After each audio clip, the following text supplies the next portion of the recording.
This Tagalog grammar lesson is about how to pluralize Filipino adjectives, which is a step-by-step tutorial for beginners.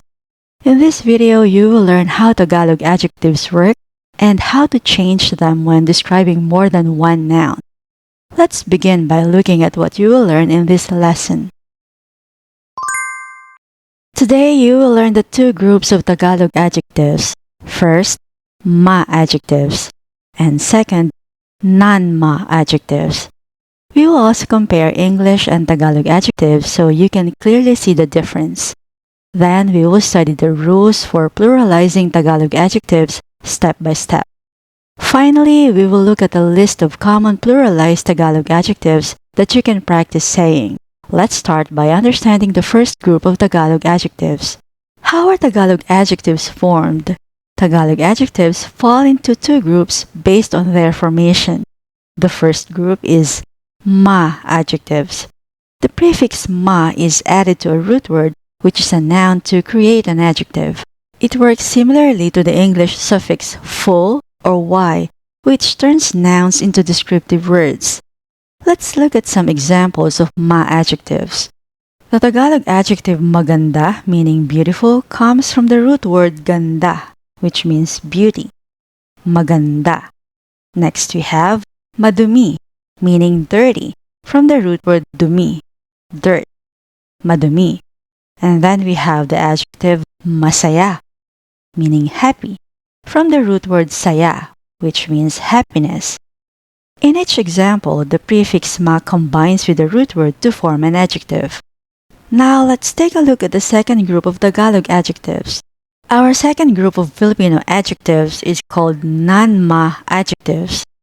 These adjectives don't use the ma prefix. They often describe physical traits, states, borrowed words, or inherent qualities. Here are some examples of non-ma adjectives. Pogi. Pogi, meaning handsome. Payat, thin or slim. Tuyo. Tuyo. Dry. Sikat. Sikat. Famous. These adjectives function on their own without adding the prefix ma. Now that you know the two types of Filipino adjectives, let's compare how English and Tagalog handle plural descriptions. Understanding the difference between English and Tagalog adjectives is very important. In English, pluralization focuses on the noun. The English adjective doesn't change. The suffix s or es is added to the noun. Example, one tall tree. Two tall trees. Notice that the adjective tall stays the same. Tagalog works a little differently. In Tagalog, pluralization uses a marker and an adjective change. First, we place the marker mga before the noun, and then the adjective changes form so it matches the plural noun. Example, isang mataas na puno, one tall tree. Dalawang matataas na puno, two tall trees.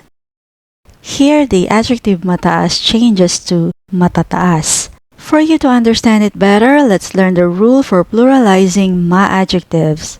To make a ma adjective plural, you repeat the first syllable of the root word.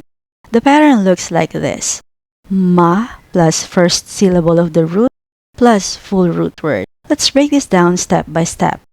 Step 1. Identify the root word attached to ma. Step 2. Isolate the first syllable of the root. This is usually the first consonant vowel sound or a vowel. Step 3. Repeat that syllable once. Example, ma plus ganda. First syllable is ga, which is the one you're supposed to repeat. So from maganda, it becomes magaganda. So our plural form is magaganda. Magaganda. Before we move to our practice table, I want to show you a special way to pluralize Tagalog adjectives, the intensive plural form. So what exactly is it? Think of this as exclamatory adjectives. We use them to add emphasis or to express a sense of surprise and admiration. It's how you say wow in Tagalog. And more importantly, we use the intensive plural form to pluralize Tagalog non-ma adjectives. Forming intensive plurals is easy. Instead of using the prefix ma, we use the marker ang. And just follow the simple rule. Ang plus the first syllable of the root plus the full root word. Let's look at an example with the root word ganda, meaning beauty. First, repeat the first syllable ga to get gaganda. Then, place ang before it. Ang gaganda. This means how beautiful they are. Let's try another root word, bait, meaning kindness. Repeat the first syllable ba to make it babait and add ang before it. Ang babait. This is equivalent to saying, oh, how kind they are, or how nice they are. If you want to learn more about it, we have an older lesson specifically about Filipino exclamatory adjectives. I've put the link in the description and the comment section below in case you haven't seen it yet. Now that you know both forms, let's practice with a list of common pluralized Tagalog adjectives. On the left, you'll see common Tagalog adjectives in their regular pluralized form. In the opposite column, you'll see their intensive plural form. I'll read each one for you. Repeat after me. Malaki, meaning big. Regular plural form, malalaki. Malalaki. Intensive plural, ang lalaki. Ang lalaki. Maliit, small. Maliliit, maliliit. Ang liliit, ang liliit. Mabigat, heavy. Mabibigat, mabibigat. Ang bibigat, ang bibigat. Magaan, light. Magagaan, magagaan. Ang gagaan, ang gagaan. Malinis, clean. Malilinis, malilinis. Ang lilinis, ang lilinis. Madumi, dirty. Madudumi, madudumi. Ang dudumi, ang dudumi. Mahaba, long. Mahahaba, mahahaba. Ang hahaba, ang hahaba. Maikli, short. Maiikli, maiikli. Ang iikli, ang iikli. Matangkad, tall. Matatangkad, matatangkad. Ang tatangkad, ang tatangkad. Mataas, high. Matataas, matataas. Ang tataas, ang tataas. Mababa, low. Mabababa, mabababa. Ang bababa, ang bababa. Mataba, fat. Matataba, matataba. Ang tataba, ang tataba. Maayos, orderly. Maayos, maayos. Ang aayos, ang aayos. Magulo, messy. Magugulo, magugulo. Ang gugulo, ang gugulo. Mabuti, good. Mabubuti, mabubuti. Ang bubuti, ang bubuti. Masama, bad. masasama, masasama, ang sasama, ang sasama. Mabait, kind, mababait, mababait, ang babait, ang babait. Matalino, intelligent, matatalino, matatalino, ang tatalino, ang tatalino. Mayaman, rich, mayayaman, mayayaman, ang yayaman, ang yayaman. Mahirap, poor or difficult, mahihirap, mahihirap, ang hihirap, ang hihirap. Madali, easy, madadali, madadali, ang dadali, ang dadali. Matanda, old or not young, matatanda, matatanda, ang tatanda, ang tatanda. Matapang, brave, matatapang, matatapang, ang tatapang, ang tatapang. Maingay, noisy, maiingay, maiingay, ang iingay, ang iingay. Masaya, happy, masasaya, masasaya, ang sasaya, ang sasaya. Malungkot, sad, malulungkot, malulungkot, ang lulungkot, ang lulungkot. Masigla, energetic or lively, masisigla, masisigla, ang sisigla, ang sisigla.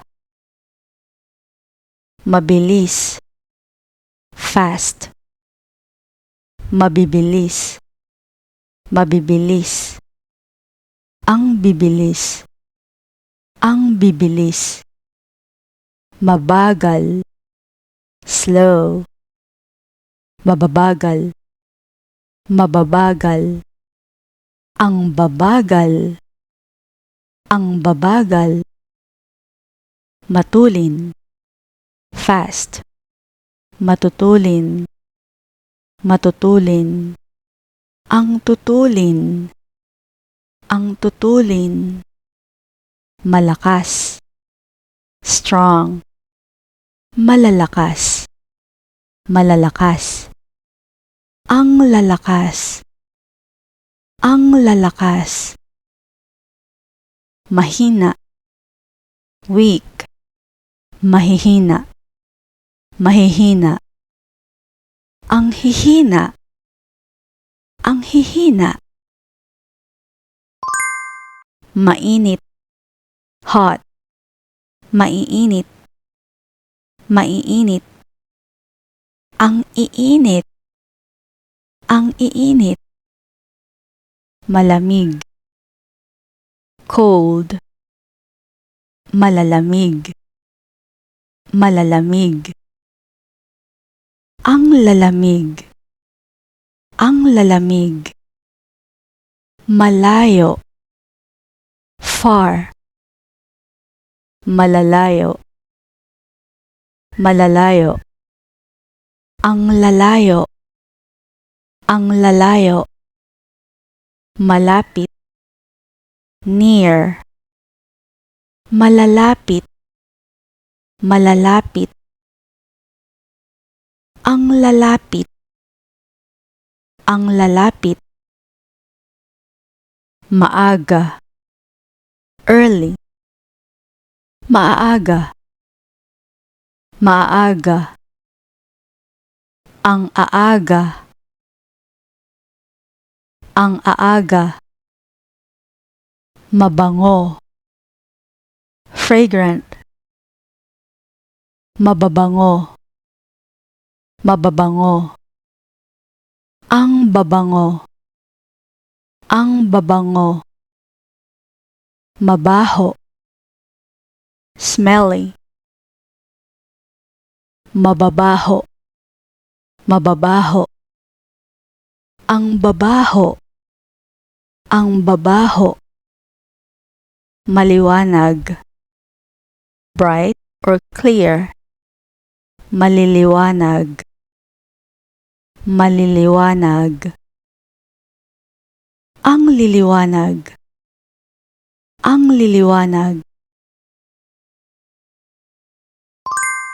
madilim, dark, madidilim, madidilim, ang didilim, ang didilim, malinaw, clear, malilinaw, malilinaw, ang lilinaw, ang lilinaw, malabo, blurry or unclear, malalabo, malalabo, ang lalabo, ang lalabo, masarap, delicious, masasarap, masasarap, ang sasarap, ang sasarap, matamis, sweet, matatamis, matatamis, ang tatamis, ang tatamis, maalat, salty, maaalat, maaalat, ang aalat, ang aalat, maasim, sour, maaasim, maaasim, ang aasim, ang aasim, mapait, bitter, mapapait, mapapait, ang papait, ang papait. Our next set of Tagalog adjectives are non-ma adjectives, so we only have the intensive plural form. Pogi, handsome, ang popogi, ang popogi. Another term for handsome in Tagalog is guwapo, guwapo, ang gugwapo, ang gugwapo. Pangit, ugly, ang papangit, ang papangit. Payat, thin, ang papayat, ang papayat. Tamad, lazy, ang tatamad, ang tatamad. Salbahe, mean or wicked, ang sasalbahe, ang sasalbahe. Bastos, rude, ang babastos, ang babastos. Duwag, coward, ang duduwag, ang duduwag. You've already learned the two groups of Tagalog adjectives and the basic rules for pluralizing them. Understanding these patterns is an important step in building clear and natural Tagalog descriptions. In the next lesson, we will move one step further. We will learn how to compare things in Tagalog using the pattern mas plus adjective. This structure is used when you want to say that one thing is more than the other, such as more intelligent, faster, or healthier. So if you're ready to start making comparisons in Tagalog, join me in the next lesson. Mas plus adjective, Filipino grammar lesson how to compare in Filipino.